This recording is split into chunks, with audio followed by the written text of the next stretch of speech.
As we wrap up the Halloween season, there's no better way to celebrate than delving into the spine-chilling stories that are rooted in America's earliest days. And that's why today we're going to dive deep into the mysteries of the past, the paranormal, and everything in between. Today we are thrilled to have with us another author and paranormal investigator, Barry Corbett, the lead investigator for Boston Paranormal Archives, who has spent the last 6 years uncovering the eerie and haunted history of New England. In his new book, Barry explores the chilling tales of ghostly apparitions, unsolved mysteries, and restless spirits that are deeply connected to pivotal moments and figures in the American history. From haunted battlefields to lingering specters tied to the Puritans, the American Revolution, and beyond. Barry has woven together folklore, myth, and historical facts to reveal the tragic stories behind the hauntings. And what does the ghost of a giant Native American have to do with the Plymouth colony? How Ben Franklin connected to an angry spirits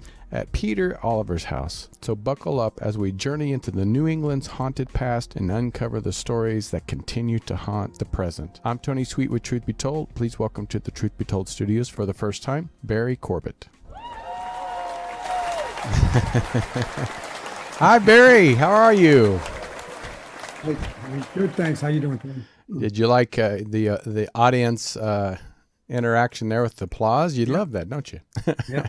Everywhere he goes, he gets that. I don't know. Well, thank you for being here. So we're going to be talking about the book that releases on Halloween of this year, the Boston Paranormal Archives. And before we get started, I always ask everybody that is in the paranormal genre, myself, it inspired me to do what I do.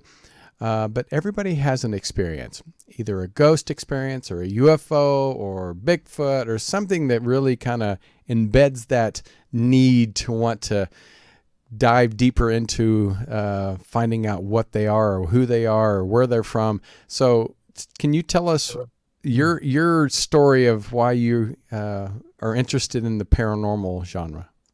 Sure. Yeah, and you're right. Most of the people I meet that have joined our group or interacted with us, they all have some kind of incident in their past with Right. with a spirit of some kind. For me, it was when I was younger, I didn't actually believe in ghosts. I thought it was Oh, all this, really?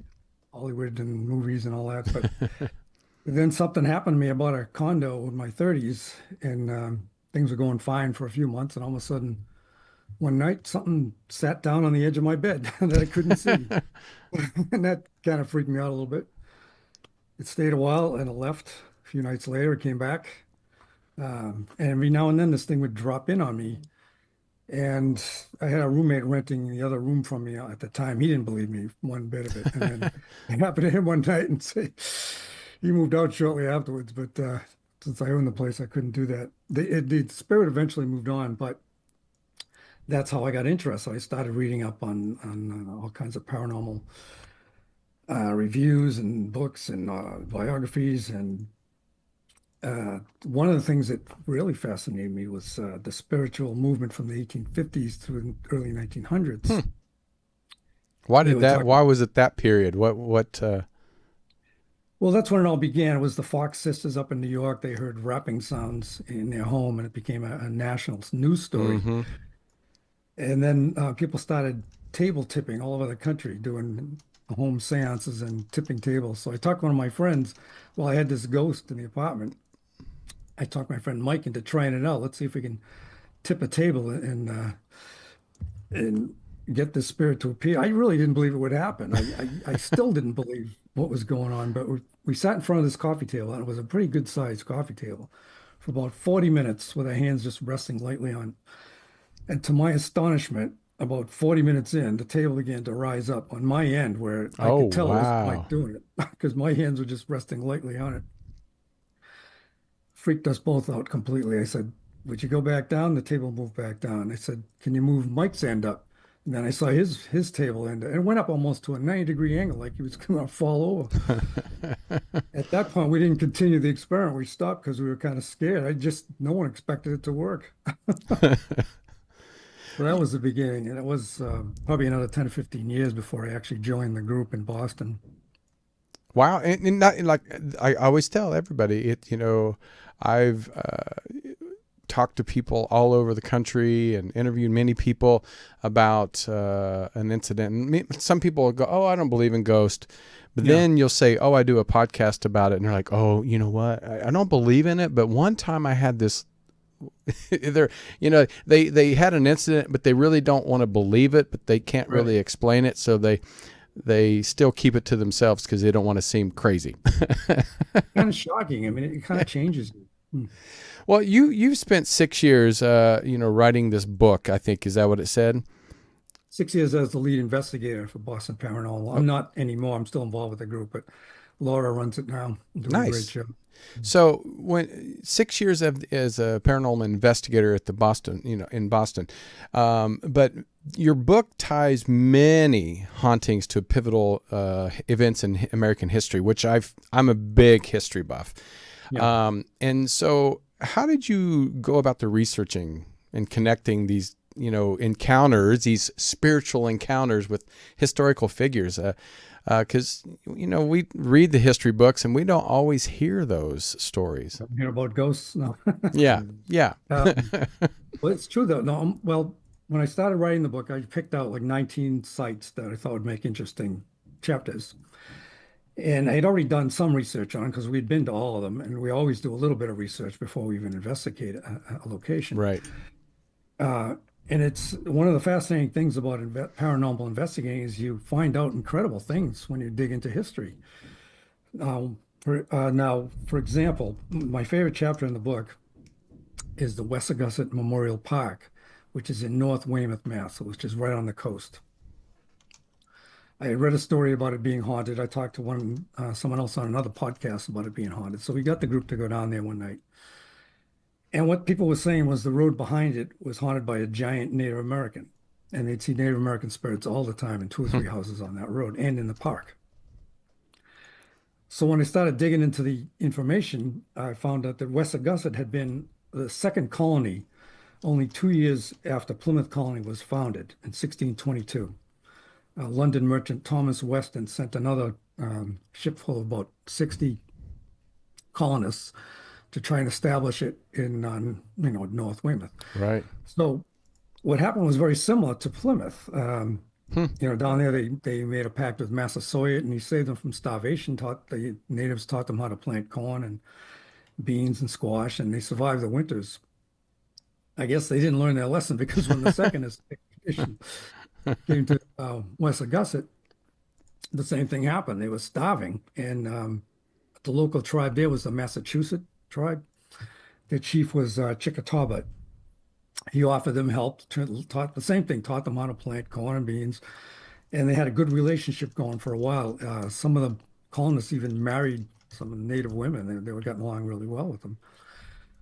But one harsh winter, it got worse and worse until there was barely enough food for any of them Hmm. to survive. And the colonists started stealing from Chickatawbut's village. Oh no. So relations got more and more strained. Uh, a couple of violent things happened. One thing led to another. Finally, one of the men desecrated one of the grave sites, happened to be Chickatawbut's mother, because they thought they were storing the corn. They didn't think it was a grave at all. They thought they were hiding the corn under Right. there. So the tribe demanded that they hand him in for punishment. They handed in the wrong guy. This guy was already dying of smallpox. They figured, well, let him take care of him. He's on his way out anyways. So that didn't work, though. That didn't fool them. Uh, one of their men went into the village and actually assaulted one of the Massachusetts women. Oh no. When That the always Braves does it. chased him out of the village, he ran down to Plymouth. Somehow he got all the way to Plymouth, which is almost 25 miles away. He got there safely. He talked to Governor Bradford and Miles Standish and warned them. He made up this story about the natives, another native uprising. They're planning to get together and attack all the compounds, Hmm. including Plymouth. So Governor Bradford sent Miles Standish up with 7 men to negotiate with Chickatawbut. And, not to threaten them, but maybe to show them a little bit of a show of force. We've got all these muskets here and we can take over if we want to, that kind of Right, thing. right. Miles Standish, they sat down to eat. Instead of talking, he picked up a knife and plunged it into Peksuit's heart. Oh, wow. Then they attacked the other guy, Wittawamut, and killed him right then and there. They went out into the palisade, killed his other two braves that were there supporting him. They walked into Chickatawbit's village, killed Oh, three my more God. Native Americans, and one of the colonists who had married into the tribe, murdered his wife and his little baby. That wasn't the end of it. They came back to West Augusta. They took the head of Wittawamut, took it off, took a sheet, soaked it in his blood, Hmm. brought the head down to Plymouth and mounted it on a pike atop. Took a sheet, soaked it in his blood, Hmm. brought the head down to Plymouth and mounted it on a pike atop their only church. And they flew the flag at the top of the church as well. So this blood-soaked banner became like the first flag that ever flew at Plymouth Colony. And Wow. isn't that just an amazing story? That and I can see why, back in the day, especially some of the brutality and just of happened on both sides, unfortunately, and in fact, I mean, I think today was where the president, finally, apologized to the Native Americans, which I thought was long overdue for how we treated them. But I can see where a lot of there was angry spirits would be left over, Yeah. and so This did incident had a go, lot to do with things that happened 50 years later, which turned into King Philip's War, which ended up spreading across the entire New England. wow. So tell us Killed about more that. Indians. Okay, so you said 50 years later. Yeah, it was another incident. Some of the same Braves were involved.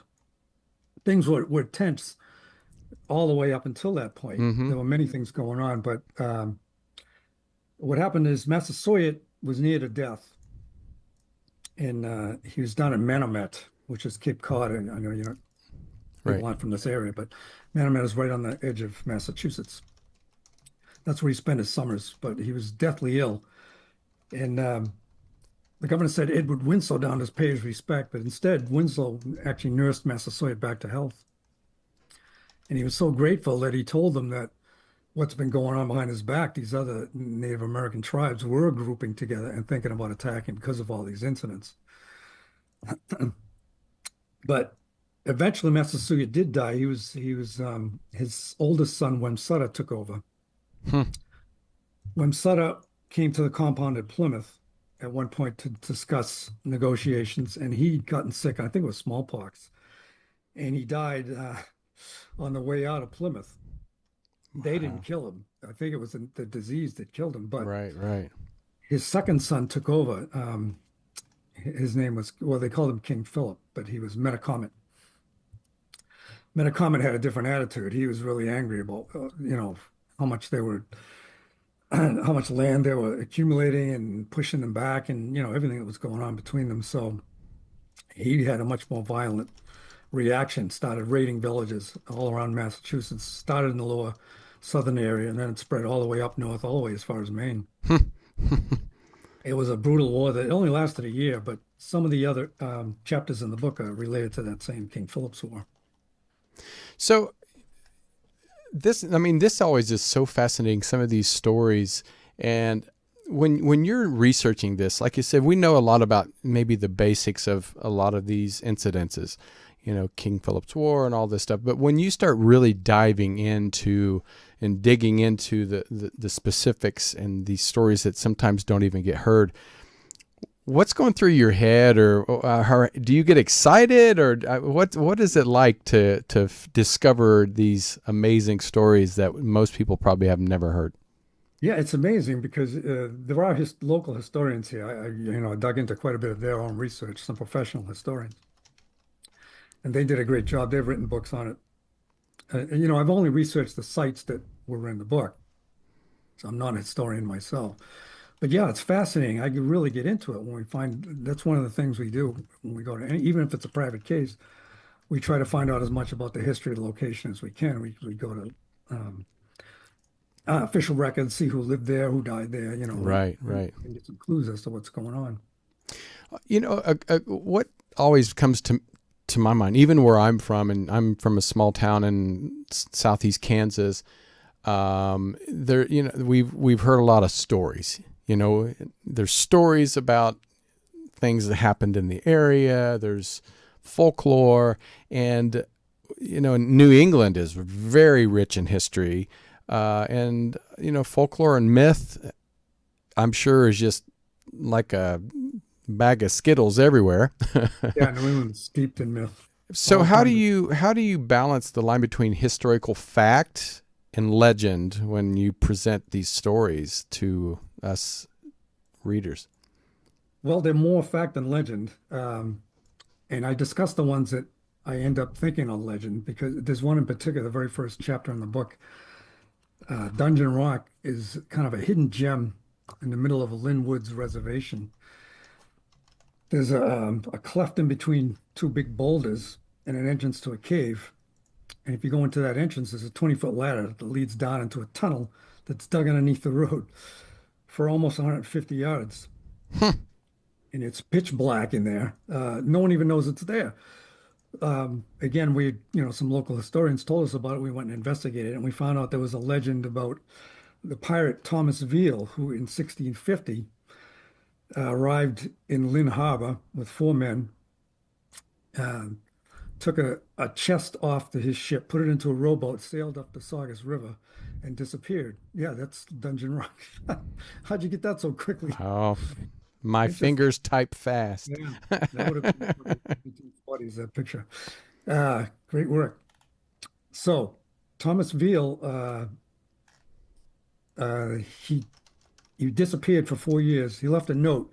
The Saugus Ironworks was nearby. He left a note at the ironworks asking if he could trade them for some supplies, some digging tools, some uh, gardening tools, some, I don't know what, whatever, chains. He asked for chains for some reason.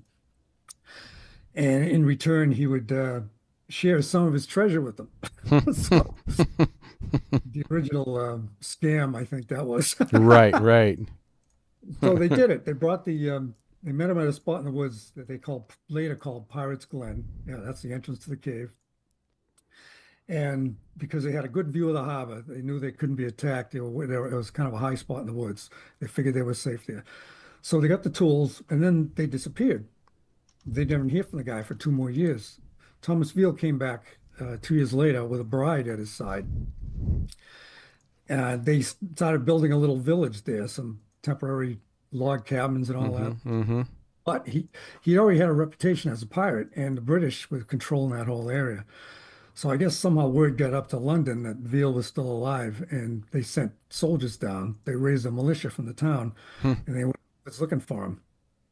They got three of them, arrested three of them, but Veal got away. They took the other three back to London and tried them and hung them. But Veal came back to the area, found this cave, and he lived in the cave for 10 more years safely until an earthquake in 1666, I believe, Wow. sealed the entrance to the cave. And he was never seen again. But the legend of the treasure buried there lived on. So years later, there were two or three attempts by the Lynn townsfolk to dig out that cave. And what happens is they put gunpowder in a keg and blew up the entrance and caved it in even worse. They never even got in there. After that, a man named Hiram Marble, who was a big fan of a spiritualist movement, he bought all the property around the area and he just started digging. He built himself a cabin, brought his family there.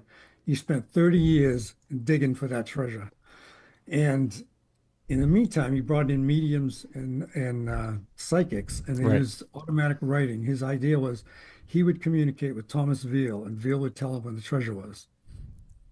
They never found it. He blasted that cave for 30 years. They never found any treasure. Eventually, he started charging the Lynn townsfolk a quarter to tour the site. He's like, I got to make some money somehow. Right. So his son died there too. His son is buried at the site. Oh, really? Yeah. Interesting. And I do have a question from the chat room, and I appreciate you guys asking questions for Barry.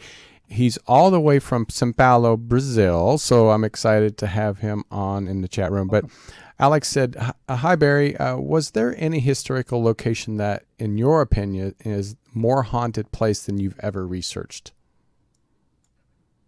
That I've ever researched. Well, there's quite a few. The area of Salem is, famous as the witch city, where all the the trials came in the 1690s. Right. There's one graveyard in particular there that's super haunted, the old burying ground. And the old Salem jail is, right in front of it. Mm-hmm. The burying ground is where they crushed Giles Corey to death by putting stones on his chest. Oh God. And he's one of the ones that would never admit to being a witch. So they just crushed him and he died. He's not the only soul that inhabits that graveyard. And they turned the jail into condos, which was a big mistake. All kinds of tales of spirits walking through the condos over there. So yeah, the graveyard, the tail, all kinds of areas in Salem.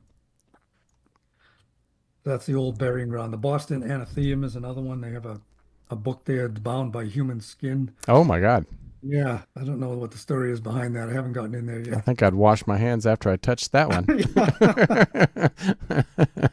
The Omni Parker House is another one. There's three spirits in there, seen all the time. Um, Parker himself is the one that shows up a lot. What? The old Charles Street Jail. What is it? The Charles Street Oh, Jail. Charles Street Jail. Wow. Is wh- and that actually goes to another question that I have for you. Um, in your experience of all this investigation, have you found a common thread between the spirits you've encountered at these locations and the events that are connected to it, such as unresolved like conflict or tragic deaths, or was that even spirits that was there before, or even spirits that maybe didn't have anything to do with an event, or is it mostly the event itself that happened at that location? I think it's the former. Most of the spirits we encounter, they actually don't seem to relate to the stories we uncover. Oh wow. Yeah, it's interesting. They're Huh. either just passing by, or they existed there in later years, or they were there before the event happened. Yeah, you would think it would be the opposite. Hmm. We haven't found it, so Yeah, that would be yeah, because usually you're like, oh, somebody died in the house. It must be the guy that died in the house. So yeah, right. That's your first thought. Yeah. yeah. I mean, it logically that probably would fit, but if you don't know the history even before that house was there, so you just yeah. Um, well, you mentioned in your book Roger Williams, the founder of Rhode Island. I don't know the accent of Rhode Island, so I can't do it. Is tied to a haunting. And can you tell us a little bit more about Mr. Roger? Yeah. There's two locations down there that are involved. Actually, two chapters in the book deal with that. Smith's Castle is in South Kingstown. And near North Kingstown, there is a site of the Great Swamp Massacre, which is also related to King Philip's War. So Roger Williams originally, came down to that area. He formed a trading post, which he later sold to Richard Smith. Hmm. This took like 20 years to build up. It became like the center of operations. Everyone came through there, trade goods, and uh, he built it up over a number of years. Eventually, um, he refortified the structure, so they started calling it Smith's Castle. Now, when King Philip's War happened, when Metacomet started raising the tribes against him, the Narragansett were actually on very good terms with Roger Williams. Uh, and he was a big aid to them in dealing with the colonies. Um, so when Smith took over, things weren't so great, but they still tried to stay. The Narragansett tried to stay out of the battle. It was mostly the Wampanoag and Patuxet and a couple of other tribes Right. that were doing the battles, most of the raids. So the colonies raised an army with three different agencies. They met at Smith's Castle, and there was a Narragansett village in South Kingstown. They thought they were harboring Wampanoag warriors. So in the middle of December, they marched 10 miles over there. In the middle of the night, they invaded the compound. It was mostly full of women and children at the time. They burnt the whole thing down, drove them out into the swamp, Hmm. just about extinguished the Narragansett tribe. And they weren't even involved in the war. They had a few Wampanoag friends that they offered them shelter, when they were Right. Right. trying to escape. So they brought a lot of their own men were wounded. They brought the wounded back to Smith's Castle. They buried a number of them there. There's a mass grave site with his 40 soldiers buried. They captured one of the men, William Tuft, who had married a Narragansett woman. They considered him a traitor. They they hung him till he was almost dead, and then they cut him open, drew and quartered him into four sections, and buried him on the property. It's the only American citizen they'd ever done it to. They'd done it to the natives a few times, Oh, wow. combatants, but never to a colonist. So yeah, the castle, it's got quite a morbid history in the past. So, and we've been there 3 or 4 times. We on audio we captured a child screaming. We captured a woman's voice. We got a lot of footsteps and things. Other investigative groups have got all kinds of evidence there. They see colonial spirits all the time. What are the some of the people that are, I mean, if they're screaming, you really can't really tell what they're screaming about. I'm sure Yeah. but the people that actually speak, is there anything that they say that gives more of a history lesson, or while they're still there? The only evidence, the EVPs we get, they're usually not that long where they can really get some information from them. We will get more information from a medium, someone that can actually hear them Right. than our own physical evidence. So it's tough to piece things together. I'm sure. Sometimes you can use something like a REM pod that lights up if one of them gets near it. It emits its own electromagnetic field. Anything that breaks the field will light up the alarm. And if you can get an intelligent ghost to interact with you, you can say, all right, hit it twice for yes and once for no. And eventually, like question and answer, you can get some information. But yeah, that's a long and involved process, but I bet. it does work sometimes. How do you, I mean, I've talked to many people that have went into these homes, with ghost hunters, ghost adventurers, and psychic mediums, and many talk about protecting yourself of when you go into some of these places. Living there's one thing because that's your home that you currently bought. That land may have been somebody else's before you, but how do you go into a location with protection, or you just go in with optimistic of like, I'm not going to be affected other than just. That's actually a good attitude to have, but everyone's got a different attitude towards that. I do use some protection. I was raised Roman Catholic, and I still believe Oh, good. in the teachings. I bring holy water with me. I bet. Yes.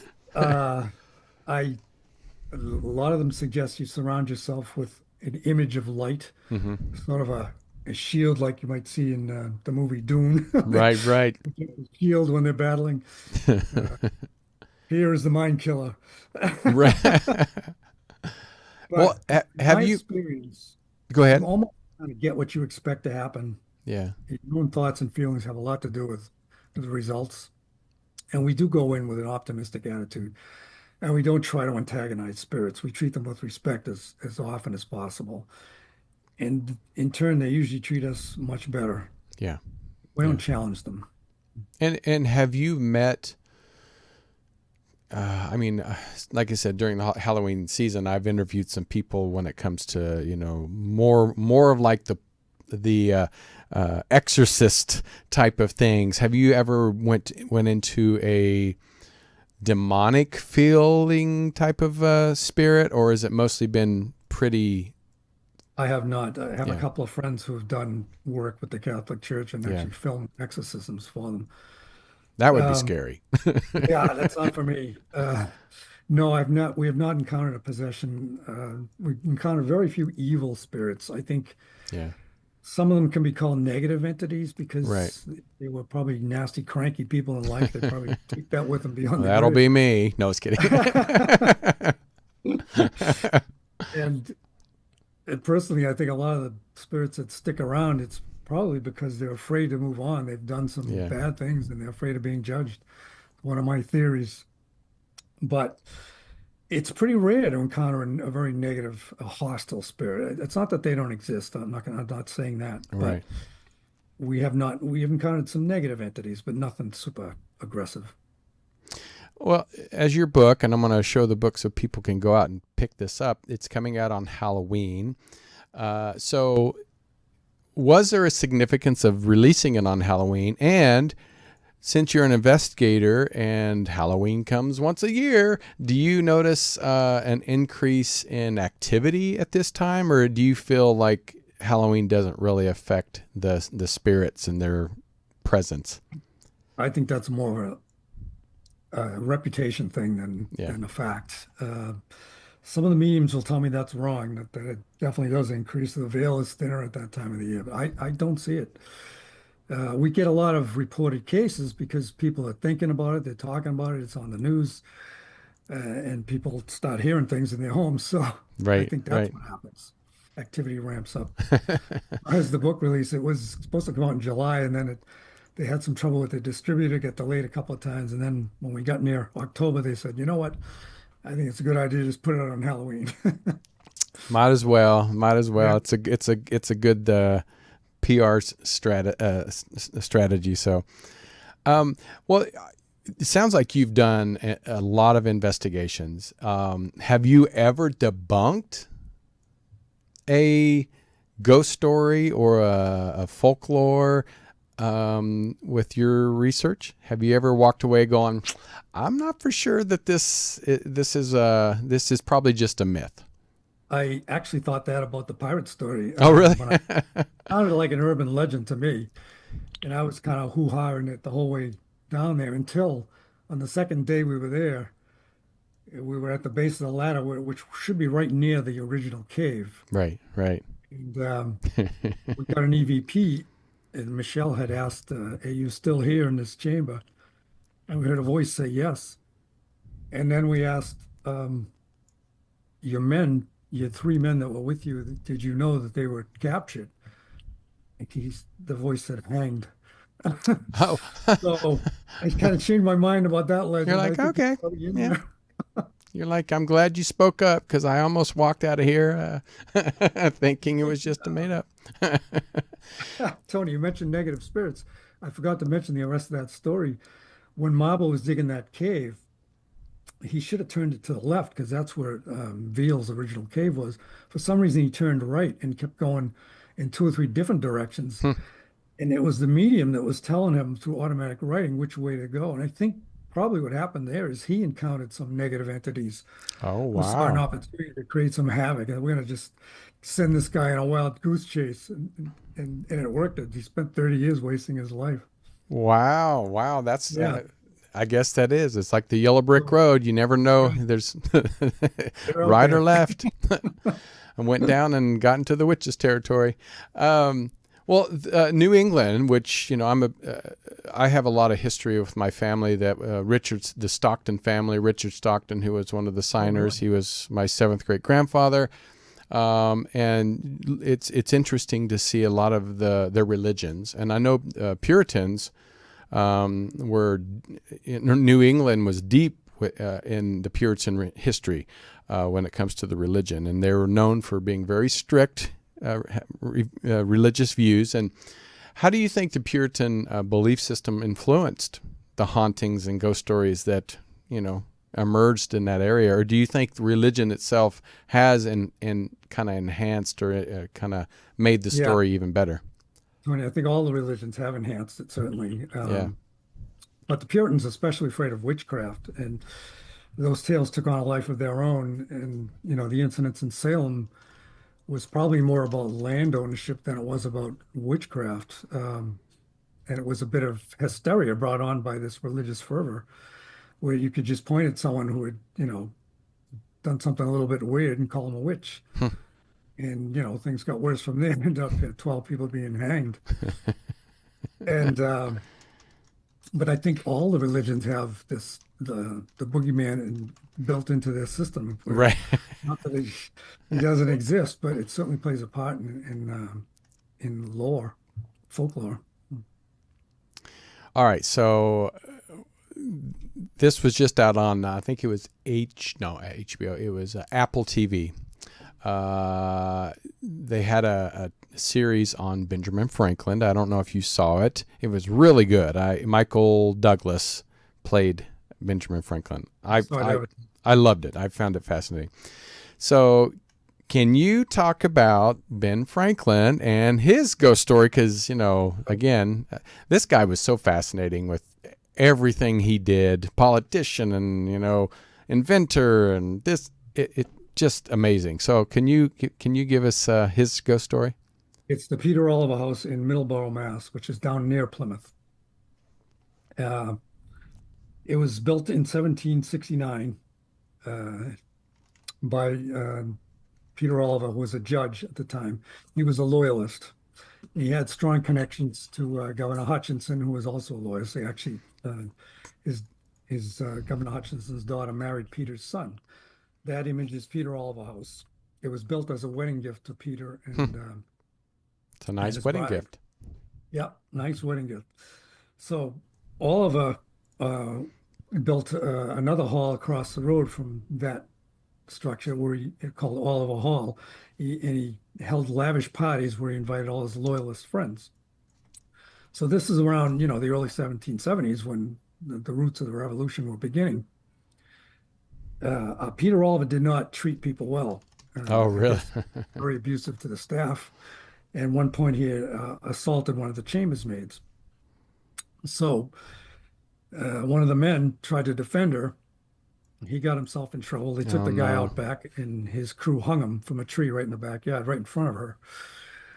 So this woman was bitter and resentful. She was out to get him in any way she could. She had, she's probably an indentured servant. She couldn't quit the job, but she knew that he was a loyalist, and she knew he was writing letters back to London and to Governor Hutchinson. She knew that uh, they were holding a party, and Ben Franklin had been invited to Oliver Hall for this soiree. She sent out feelers to some friends that reached him in Boston and said, if you can come down here and meet with me, I've got some evidence to prove him as a loyalist. So Franklin attended the party. He asked Peter Oliver to meet with him across the street to conduct some business. And the chambermaid somehow sneaked the letters into Franklin's possession. He brought them up to Boston and read them aloud on the steps of Faneuil Hall. And when news of that reached the residents in Plymouth and Middleborough, they raised an angry mob. They came up to Oliver Hall and they burned it to the ground. And then they went across the street to Peter Oliver's house. And they said, I'll give you 2 days. You can stay in there while we burn it to the ground, or you can give us the house and get out. So he fled with his family and sailed back to England and never to return. And they took over the house and his ironworks. He had a profitable business building weaponry and shells, Oh, wow. which they used to sell to the Minutemen, which were actually used to fuel the opposition and part of the revolution. So that's how Franklin comes into it. That's pretty amazing. Quite a few ghosts. No, that is pretty amazing. You've heard of the Morven House? That's Richard Stockton's home now as a museum, but it was the governor's mansion for many years, and then it was Richard Stockton, or the Stockton family home in Princeton. I've always wanted to go there. I'm sure there'll be some ghosts in that one because it's been around a long Yeah, time. he's been around that long. Has more of an opportunity for ghosts. Right, right. Well, and you've been in the field of paranormal for many years and investigating, experiencing paranormal. Have these encounters changed your belief about life after death, or I know you're a religious man, but has it changed anything on your beliefs as a Catholic? Well, for one thing, in answer to the question, is there something beyond? This is what we all wonder. Yeah. If these spirits, it has changed my attitude because this is evidence. If these spirits can exist, after the dissolution of their bodies, their mind is independent from, their consciousness is independent from the body. And yet the consciousness goes on, and they're the same personalities they were in life. They have their same memories. They're the same people. Then that proves to me that there's a soul. Yeah. Yeah. No, that's the way I would feel too. Yeah. Because That's many one thing. The other thing is your thoughts have energy, and your thoughts can affect the outcome a little bit. That I've learned over the years. You go in with the right attitude, good things will happen, and you can take that into life itself. Go in with a bad attitude, you're just going to draw negative energy to yourself, and bad things are going to happen to yourself. Not really off the topic, but I mean, you're a cartoonist. Yes. I find that very fascinating. You should, if you guys can, go to Barry's Instagram. Lots of and his website. You can see it under CorbettFeatures.com. how have you intertwined because I think you should, I don't know if you have or not. I mean, I know you did this book, the Boston Paranormal Archives, but have you ever created like paranormal cartoons to sell to the public? I think that would be amazing if you could. No, Tony, I've thought about it, but I have not. I think But you there is should a do story. the investigations and put them as a cartoon. I think that would be, I would It's buy been it. suggested to me a number of times. Yeah, I do panel cartoons mostly, the single box ones like The Far Side.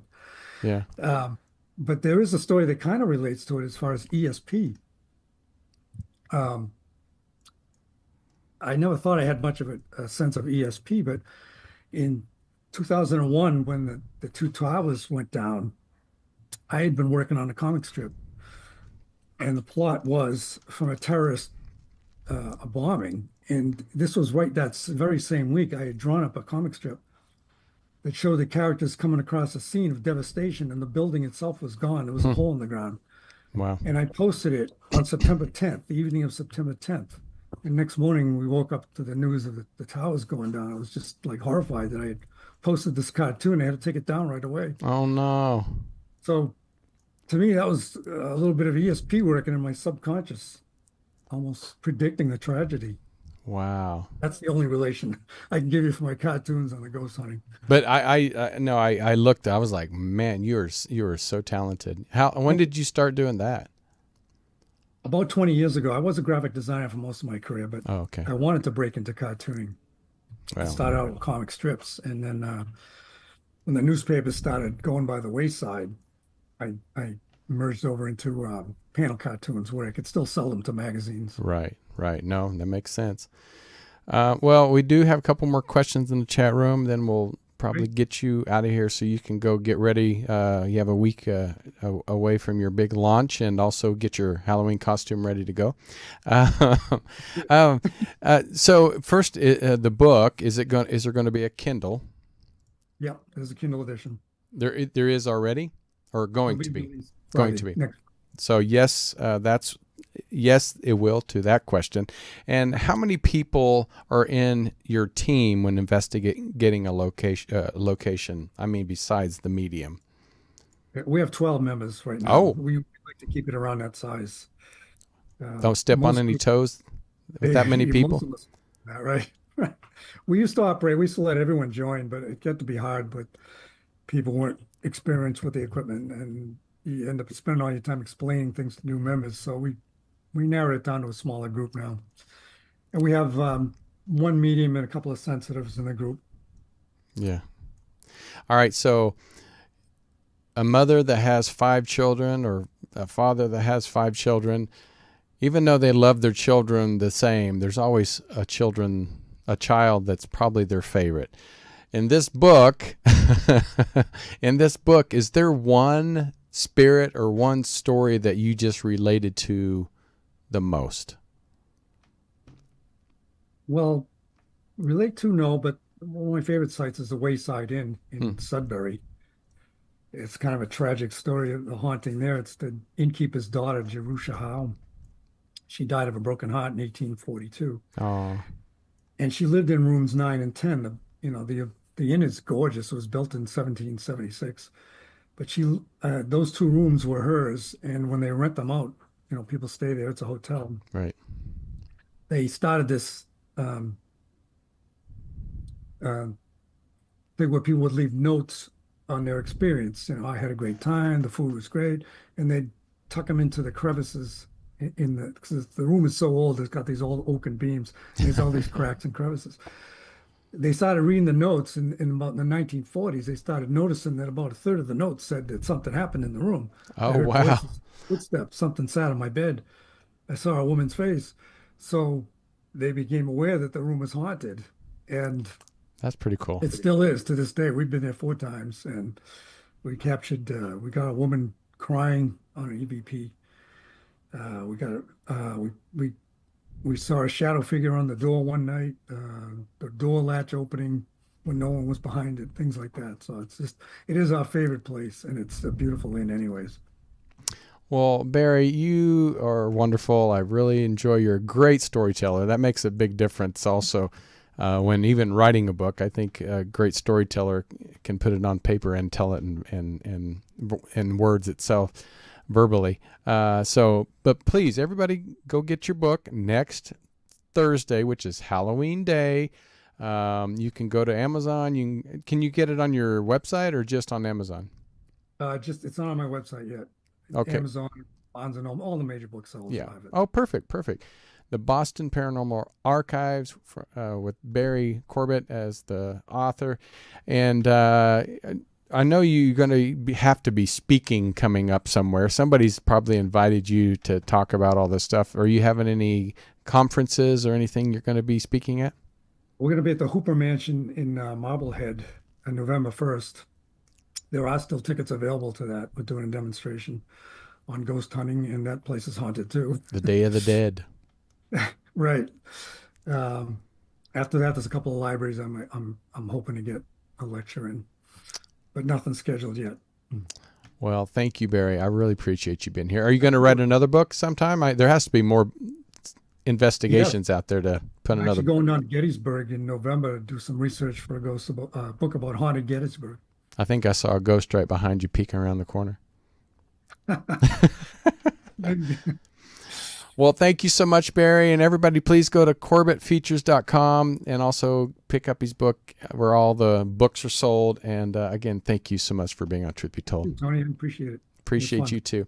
All right, everybody. Thank you so much for joining us every Friday right here on the Club Paranormal Network on the Truth Be Told Paranormal Show, which I've been doing for about 14 years. We're coming up on our 1,000th episode soon. So please share, like, and leave a comment about this show. And also tell everybody about our channel. We really appreciate it. You can listen to us on all the Apple Podcasts, iHeart, Spotify, blah, blah, blah, all the podcast platforms. And then you can listen to Minuteman Report with Robert Hensley on Monday, Bonnie Burkert with Truth Be Told Transformation, which more of the spiritual side and meditations and all that good crystals and guru stuff on Wednesdays at 3 o'clock. And then me, of course, right here. So until next time, take care of yourself and each other.